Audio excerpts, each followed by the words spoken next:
اور جس دن مظاہر نقوی صاحب نے استعفیٰ دیا ہے اس سے ایک رات پہلے تک میری جو کچھ حلقوں سے بات ہوئی تھی سپریم کورٹ کے اندر، تو مجھے یہ بتایا جا رہا تھا کہ جو 4 ججز ہیں انہوں نے جسٹس مظاہر نقوی کو کنونس کیا کہ وہ استعفیٰ نہ دیں. ان کی اپنی جو لیگل ٹیم انہوں نے ہائر کی تھی نقوی صاحب کی، تقریباً 4 اس میں بڑے وکلا تھے، ان میں سے کسی ایک تو وکلا سے ان کی مشاورت ہوئی تھی، انہوں نے ان کو ریزائن کرنے کا کہا تھا کیونکہ سپریم کورٹ نے ان کو اسٹے آرڈر نہیں دیا تھا اس وجہ سے. لیکن ججز نے ان کو قائل کر لیا تھا، لیکن اگلی صبح دوبارہ سے ان کا مائنڈ بنا اور انہوں نے ریزائن کر دیا. ایون کہ جب جو 2 ججز کا مجھے پتا ایسے ہیں جن کو جب یہ خبر ملی کہ جسٹس مظاہر نقوی نے استعفیٰ دے دیا تو وہ حیران ہو گئے تھے کہ کل رات کو تو ہو گئے تھے کہ وہ ریزائن ابھی نہیں کریں گے، 1 سے 2 سماعتیں دیکھیں گے، پھر اچانک سے کیوں ان کو انہوں نے استعفیٰ دے دیا. تو ججز بھی اس پہ حیران تھے، خاص کر جو جسٹس اعجاز الاحسن کا استعفیٰ ہے اس پہ تو خود جو 2 گروپس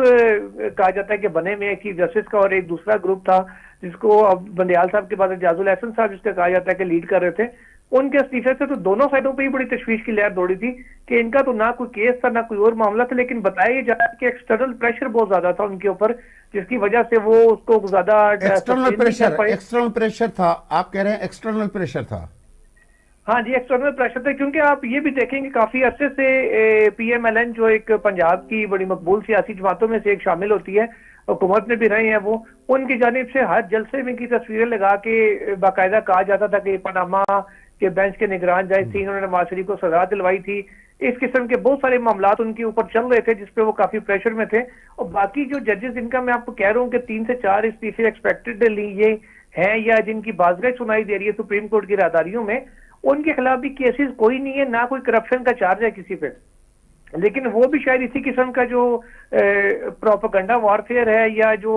ایک جس طرح کی سیاسی کمپین آگے ایکسپیکٹ کی جا رہی ہے ایک سیاسی جماعت کی طرف سے بالخصوص نون لیگ کی جانب سے، شاید وہ بھی اس کا شکار ہو جائیں یا مزید کیا بنے یا ان کے اوپر بھی کسی قسم کا کوئی پریشر آ رہا ہے، خاص کر جسٹس منیب اختر کے حوالے سے، کیونکہ ان کے جسٹس فائز عیسیٰ کے ساتھ کوئی تعلقات زیادہ اچھے نہیں ہیں جیسا ہم نے سب نے پبلک نے دیکھا تھا کہ جب پریکٹس اینڈ پروسیجر کا لائیو براڈ کاسٹ ہوئی اس میں بھی پھر جسٹس قاضی فائز عیسیٰ کا جب ریفرنس چل رہا تھا انہوں نے اس کو چیلنج کیا سپریم کورٹ میں، وہاں بھی کتنی تلخ کلامی دونوں کے درمیان ہوتی رہی ہے. وہ تو شروع سے ہی کہا جا رہا تھا کہ ان کے اوپر ایک سرکل مارک ہوا ہوا یا وہ ٹارگٹ پہ ہیں کہ ان کے خلاف اگر کوئی چیز آئی تو شاید ان کا بچنا مشکل ہو، لیکن کسی قسم کا کوئی کرپشن کا یا مس یوز آف اتھارٹی کا چارج ابھی تک ان کے اوپر نہیں ہے. لیکن بہت سے حلقے جو کہہ لیں کہ سپریم کورٹ میں اس وقت جو با اختیار ججز ہیں ان کے قریب ہیں، وہ یہ دعویٰ ضرور کر رہے ہیں کہ وہ کافی